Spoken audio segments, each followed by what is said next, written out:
ও নবী, রাত্রিবেলা দাঁড়িয়ে আপনি তাহাজ্জুদের নামাজ পড়েন, আশা করা যায় বিশাল সম্মানিত মহিমান্বিত জায়গায় আল্লাহ আপনারে বসায় দিবে গো নবী। বিশ্বনবী তাহাজ্জুদের সময় দাঁড়িয়ে যেতেন ছোট্ট একটা ঘরে, চাটাইয়ের উপরে বিশ্বনবী মা এসে শুতেন, গাদাগাদি করে জায়গা নাই। মাঝরাতে বিশ্বনবী তাহাজ্জুদের জন্য দাঁড়াতেন, আল্লাহু আকবার বলে দাঁড়িয়ে যেতেন, নামাজ শুরু করে দিতেন। বিশাল বড় সূরা পড়তেন, কিরাত পড়তেন, রুকু করতেন, কিন্তু সিজদার জায়গায় সিজদা দেওয়ার জায়গা নাই। সিজদার জায়গায় মা এসা পা বিছিয়ে শুয়ে আছে। বুখারীর বর্ণনা, বিশ্বনবী সিজদায় যে হাত দিয়ে মা এসার পায়ের মধ্যে চিমটি কাটতেন, মা এসা বুঝতে পারতেন বিশ্বনবী এখন সিজদায় যাবে। সুবহানাল্লাহ পড়েন। মা এসা বুঝতে পেরে পা দুইটা সরিয়ে নিতেন, বিশ্বনবী সিজদা দিতেন। সিজদা দিয়ে বিশ্বনবী যখন আবার দাঁড়িয়ে যেতেন, মা আয়েশা পা বিছিয়ে আবার শুয়ে পড়তেন। কি ইবাদত ছিল বিশ্বনবীর! হাত্তা তাতাওয়াররামু খাদামা। মা আয়েশা বলতেন বিশ্বনবী দাঁড়িয়ে থাকতে থাকতে এত সময় ধরে তাহাজ্জুদের সালাত পড়তেন, ওনার পা গুলো ফুলে এরকম টিউমারের মতো মোটা হয়ে যেত। সুবহানাল্লাহ পড়বেন না? দাঁড়িয়ে থাকতে থাকতে বিশ্বনবীর পা গুলো টিউমারের মতো মোটা হয়ে যেত। প্রথম রাকাতে বাকারা, আলে ইমরান পড়ে ফেলতেন। সুবহানাল্লাহ পড়েন।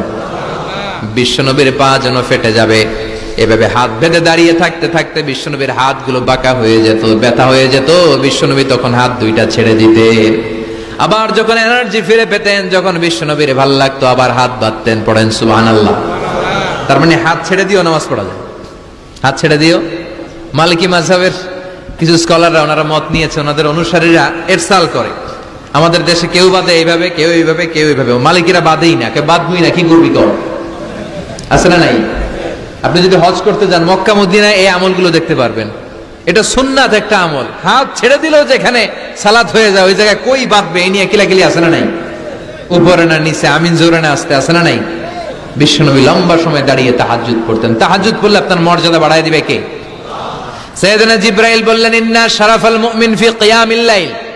বিশ্বনবী বললেন জিবরাইল এসে আমাকে বলে গিয়েছে মুমিনের মর্যাদা তাহাজ্জুদের নামাজের ভেতর। সুবহানাল্লাহ পড়েন। তাহাজ্জুদের নামাজ পড়লে মর্যাদা বাড়ায় দেয় কে? দুই নাম্বার কুরবাতুন ইলাল্লাহ। তাহাজ্জুদের নামাজ পড়লে আল্লাহর সাথে নৈকট্য বাড়িয়ে দেয় কে? আল্লাহর সাথে কানেক্টিভিটি আপনার বেড়ে যাবে।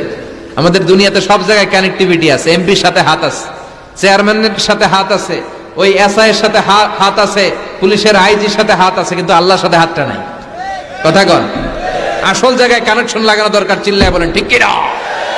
মান লাহুল মাওলা ফালাহুল কুল্লু। যে ব্যক্তি আল্লাহর হয়ে যায় গোটা বিশ্ব তার হয়ে যায়। যে সব জায়গায় যে ধর্ণা দেয় আল্লাহর কাছে ধর্ণা দেয় না, তার কোনো মর্যাদা নাই। আর যে ব্যক্তি সব দিক থেকে মুখ ফিরিয়ে আল্লাহর কাছে যায় গোটা বিশ্বের সবাই তার দিকে তাকিয়ে থাকে। এজন্য সম্পর্কটা লাগাইতে হবে কোন জায়গায়? তার মানে তাহাজ্জুদ পড়লে মর্যাদা বেড়ে যায়, আল্লাহর সাথে সম্পর্ক বেড়ে যায়। বিশ্বনবী বললেন মানহাতুনা আনিল ইসিম। তাহাজ্জুদের নামাজ পড়লে তাহাজ্জুদের নামাজ আপনারে পাপ কাজ থেকে বাধা দিবে। সুবহানাল্লাহ পড়েন। তাহাজ্জুদ যারা পড়ে এরা পাপ কাজ করে না। চিল্লায় কোন ঠিক কি না? 4 নম্বরে মুকাফফিরাতুন লিসাইয়্যাত। পাপ আর অন্যায় যদি কিছু হয়েও থাকে তাহাজ্জুদের নামাজ পড়লে তাহাজ্জুদের নামাজ পাপগুলোরে ধুয়ে মুছে সাফ করে দেয়। এজন্য তাহাজ্জুদ পড়ার দরকার আছে না নাই? ঘুমের আরবিতে কিছু নাম আছে। ঘুমের একটা নাম হচ্ছে আন-নুআস। নুআস মানে ড্রোজিনেস। বাসে বসে আছেন, বাসও ঝুলে আপনিও ঝুলতেছেন, এরকম হয় না? ঝিমুনি, এটার বলে নুআস। আরেকটা হচ্ছে সামান্য হালকা লাইট স্লিপ, সামান্য ঘুম, এটার বলে পাওয়ার ন্যাপ। হালকা হালকা ঘুম, ঘুমও আসছে, আবার কে যেন কথা বলে ওইটাও শোনা যায়, এরকম ঘুম আছে না নাই? এটার বলে সিনা। আরবিতে এটার কি কয়? সিনা। আরেকটা হচ্ছে ভালো ঘুম, এটার বলে নাউম। এটার কি বলে? তাহলে পাইলাম নুআস, সিনা, নাউম। আরেকটা হচ্ছে জন্মের ঘুম। কিরকম ঘুম? এমন ঘুম যেই ঘুমে ডাকলেও মানুষ ওঠে না, যেটা শেষ রাতে আমাদের যে ঘুমটা হয় রাত 3টা-4টার দিকে কম্বল টেনে টেনে আরেকটু ঘুমাইতে মনে চায়, এরকম একটা ঘুম আছে না নাই? এই ঘুমটাকে আরবিতে বলে হুজুদ। কি বলে? সবাই বলেন। এই হুজুদের ঘুমকে স্যাক্রিফাইস করে ওই টাইমে যে সালাতটা পড়া হয় ওই সালাতকে আরবিতে বলে সলাতুল হুজুদ বা সলাতুত তাহাজ্জুদ। সুবহানাল্লাহ পড়বেন না? এজন্য রাব্বুল আলামিন বলেন ওয়া মিনাল লাইলি ফাতাহাজ্জাদ বিহি নাফিলাতান লাকা আসা আন ইয়াবআসাকা রাব্বুকা মাকামাম মাহমুদা। ও নবী, রাত্রিবেলা দাঁড়িয়ে আপনি তাহাজ্জুদের নামাজ পড়েন, আশা করা যায় বিশাল সম্মানিত মহিমান্বিত জায়গায় আল্লাহ আপনারে বসায় দিবে গো নবী। ঠিক কি না? তাহাজ্জুদের সালাত পড়লে মর্যাদা বাড়ায় দেয় কে? মুমিনের বৈশিষ্ট্য, তারা রাত্রিবেলা তাহাজ্জুদের সালাত পড়ে।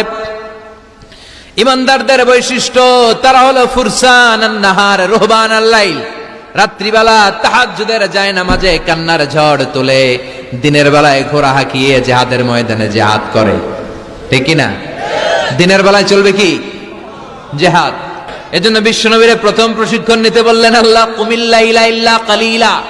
ও নবী, বিশাল মিশন নিয়ে দুনিয়ার বুকে আপনি এসেছেন গো নবী।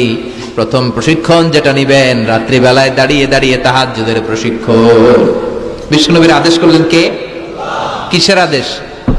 সবাই কোন? আরো জোরে।